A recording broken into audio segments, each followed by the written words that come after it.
Amincin Allah ya tabbata gare ku masu sauraro, kamar yadda muka saba ka muku sharhi kan fitattu da ma tarihin rayuwarsu. Cikin wannan sako za ku ji ɗaruruwan masu sana'ar adaidaita sahu sun mamaye titunan Kano domin gudanar da zanga-zangar nuna adawa da karin farashin man fetur.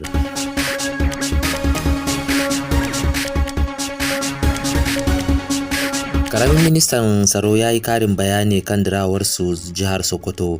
Wannan zuwa mun yi shi ne a kan umarni na shugaban ƙasa. Da wani ne farkon ke shiga wannan channel da na subscribe sannan kuma da na kararruwa domin samun shirye-shiryen mu da zaran mun daura. Ɗaruruwan masu sana'ar adaidaita sahu sun mamaye titunan Kano domin gudanar da zanga-zangar nuna adawa da karin kuɗin man fetur. Wannan na zuwa ne yayin da farashin man fetur na PMS ya kai naira 1,200 a wasu gidajen mai na jihar bayan da NNPCL ta canja farashin man fetur. Jaridan Vanguard ta rawaito cewa gidajen man kamfanin NNPCL na sayar da litan mai akan naira 104 a jihar Kano a ranar Talata. An rahoto cewa in adaidaita sahun sun mamaye gadar dangi da ke Kano inda suka janyo cunkoson ababen hawa na tsawon awanni yayin zanga-zangar. Wani dan adaidaita sahu mai suna Abdulaziz ya ce zai iya tuna lokacin da nake sayan man fetur kan naira 95. Muna a cikin gidan mai aka sanar da cewa an rage farashin mai zuwa naira 65. Hakan ya sauya farashin nan take, amma yanzu komai ya taɓarɓare. Duk abin da ya kara kuɗi to ba zai kara kowa kasa ba. Shin ina ake so talaka ya saka kansa ne a Najeriya?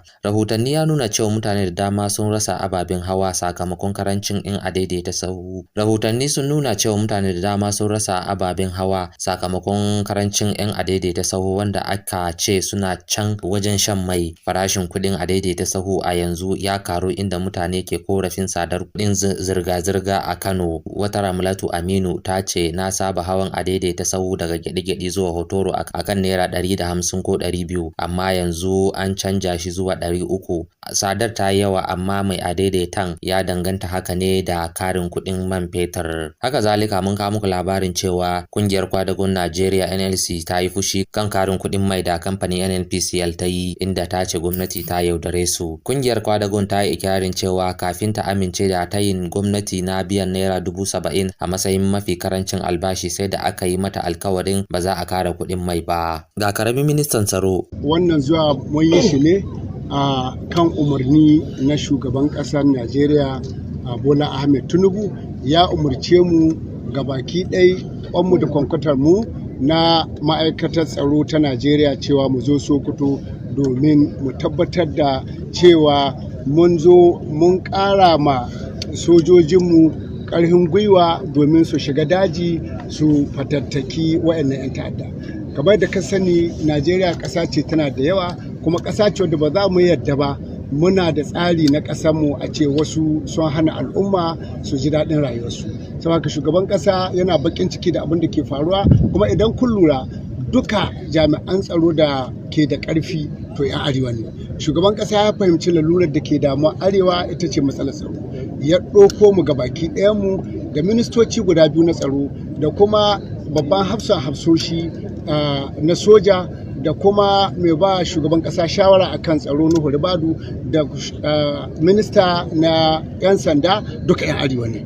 Yayi ne domin ya taimaki 'yan arewa akan matsalolin da ke faruwa. Saboda haka ya harzuka matuƙa na cewa dole mu zo Sokoto mu tabbatar da cewa jami'an tsaronmu mai duk abin da za mu yi an tura su daji, kuma an ba su duk abin da ya dace domin su shawo kan matsalolin da ke addaba wannan yanki na arewa akan matsalar tsaro. Shi ya samu kenan, kuma tun lokacin da ya ba da wannan oda yana yawan kira ya ji cewa mun tafi.